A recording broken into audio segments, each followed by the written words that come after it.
All right, and we're back here with part 2. All right, we're going to write summation notation for the area under a given function. We're going to simplify some radicals and logarithms, and we're going to graph using addition of ordinance. And we will do those in that order, so I'm going to go back here to our review. All right, I'm going to delete that stuff from last time. I'm going to scroll down here until I can find a, let's see here.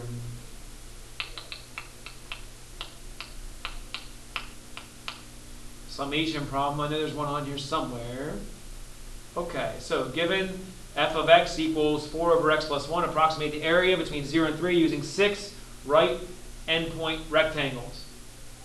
Now, the only difference here is on the test, none of this is included. Okay, all you need to do on the test, okay, is write using summation notation. Okay, so given the function, okay, this is the domain, and this is the number of rectangles. So first of all, there's a few things we're going to do. Okay, knowing the width will help. So we take our domain, 3 minus 0, and we divide that by the number of rectangles, which is 6. That gives us a width of 0.5. Again, the width, if you're looking for a formula to put on your study sheet, will be the domain divided by the number of rectangles. Okay? So there's our width. That comes in play in two different particular places. All right, so if we're going to write the summation notation here, we're going to write the original function, except we're going to leave empty parentheses where the x is. So we're going to write 4 over parentheses plus 1. Now what goes in those parentheses?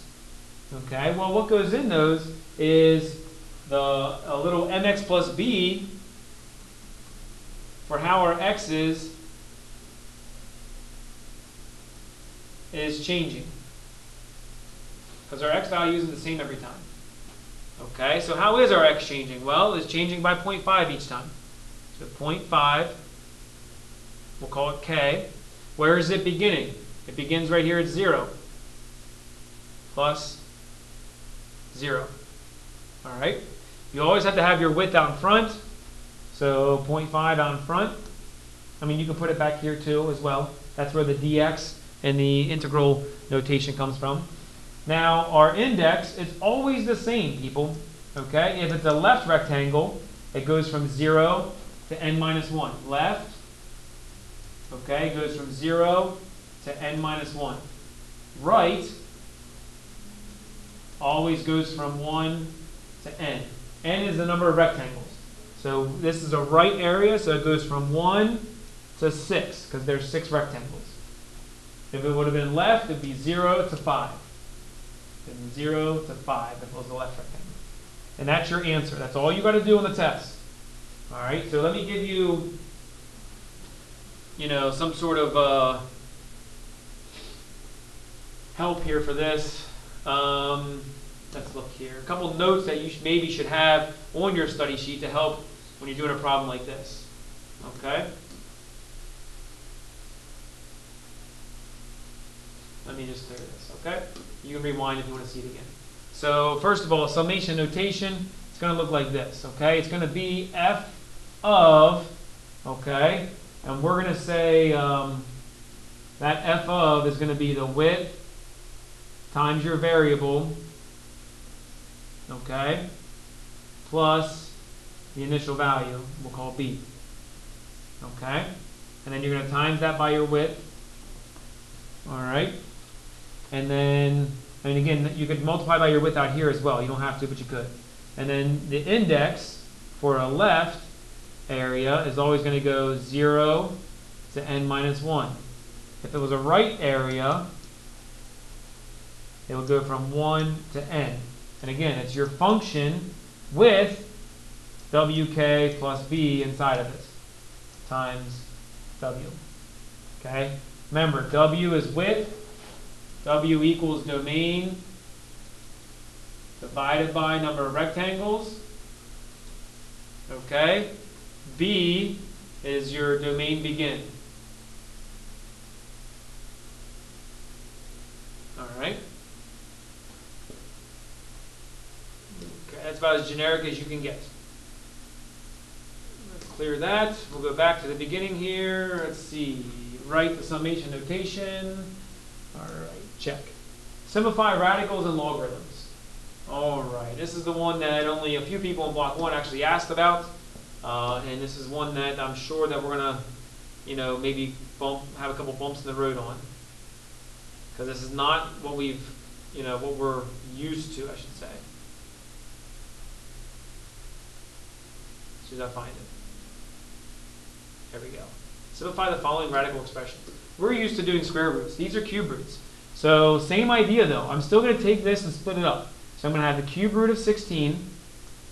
I'm going to have the cube root of x to the 4th. And I'm going to have the cube root of y to the 5th. And then inside of each of those, I want to think of factors that I know the cube root of. So 16, I know the cube root of 8. Okay, so I'm going to split 16 into 8 times 2. X to the 4th, I know the cube root of x cubed. Y to the 5th, I know the cube root of y cubed. Notice how I still have to make up the difference here. If I know the cube root of y cubed, I still have a y squared here because it has to equal 5. Once I do that, I can take the cube root of what I know. So again, I know the cube root of 8 is 2. Okay, I do not know the cube root of 2, so that stays the same. I know the cube root of x cubed, that equals x. I do not know the cube root of x, so that stays the same. It's like a remainder. I know the cube root of y cubed, that's y. I do not know the cube root of y squared, so that stays the same. Okay, now that I've simplified all that I could, I bring together all my pieces that have been freed from the radical, 2xy, and I put back together all my pieces that are still trapped, which would be 2x y squared. And that, ladies and gentlemen, will be the simplified version of this expression. We'll try it again with the 4th power. So, again, same idea. 4th root of 81, 4th root of m to the 7th, 4th root of n to the 16th. Now 81 I know the 4th root of, or I should. Okay, it's 3. M to the 7th I do not, so I'm going to split it up into factors. M to the 4th, m to the 3rd. N to the 16th I know the 4th root of, because 16 is divisible by 4. Alright, and that sort of leads me to a shortcut. Alright, first things first, 4th root of 81 is 3. What is 7 divided by 4? 4 goes into 7 one time, so m, and the remainder is 3. So 4th root of m to the 3rd. Okay, one of those m's got freed because 4 went into 7 once. What is 16 divided by 4? 4. So I would have an n to the 4th here as well. So if I write it in the correct order, I would end up with 3m n to the 4th times the 4th root of m cubed. Technically, it's supposed to be in order by highest exponent. All right, which would be 3 n to the 4th m times the 4th root of m cubed. But I'm not going to be too picky about it.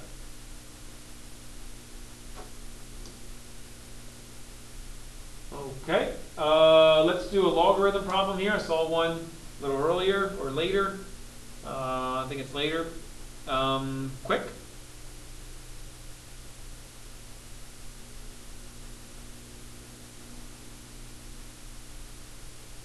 Maybe not. Probably in the review section. There we go. Okay, so here we go. We got same base with subtraction. That means we're going to use the quotient law. So we're going to combine that into one logarithm where we're dividing. Okay. and that still equals log base 3 of 9. We should know log base 3 of 9 equals 2. Once I've done that, once I've exercised that law of logarithms, I can do 2 squared equals x plus 1 over x minus 2. So I'm changing it from logarithmic form back into exponential form. Good for me, I know what 2 squared is, it's 4. So 4 equals x plus 1 over x minus 2. And then from here, you just cross multiply and solve. So I end up with 4x minus 8 equals x plus 1. So that means that 3x equals 9. So x equals 3. Okay? And finally, okay, now that we have finished that, check. Whoops. We have our final one, graph using addition of ordinates. That is new for chapter 4. So let's take a look at a problem here for that.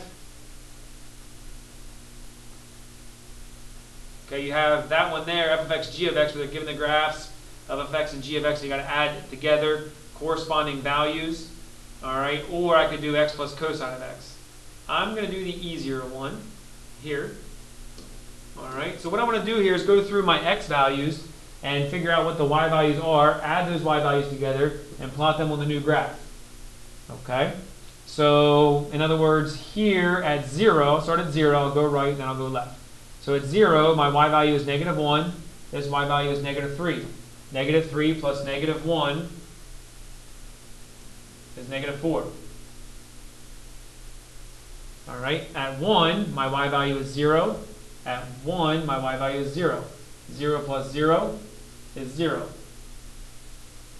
At 2, my y value is 1. At 2, my y value is 5. So 5 plus 1 is 6. Okay, that's about as far as I can go there. Now I'm going to move left. So at negative 1, my y value is negative 4. At negative 1, my y value is negative 2. Negative 4 and negative 2 makes negative 6. At negative 2, my y value is negative 3. At negative 2, my y value is negative 1. Negative 3 plus negative 1, I already said, was negative 4. At negative 3, my y value is 0. At negative 3, my y value is 0. 0 plus 0 is 0. At negative 4, my y value is 5. At negative 4, my y value is 1. 5 plus 1 is 6. Now, the only thing I don't like about this problem is I wish they gave you a bigger grid here, because everyone would think that this just ends up being a parabola, or looking like a parabola, but it doesn't, because this levels out and will always equal 1 from here on out. That means no matter how these value changes, you're always going to be adding 1 to them. Okay, so it's not going to have the same curve that this section does. The curve isn't going to get as great from there.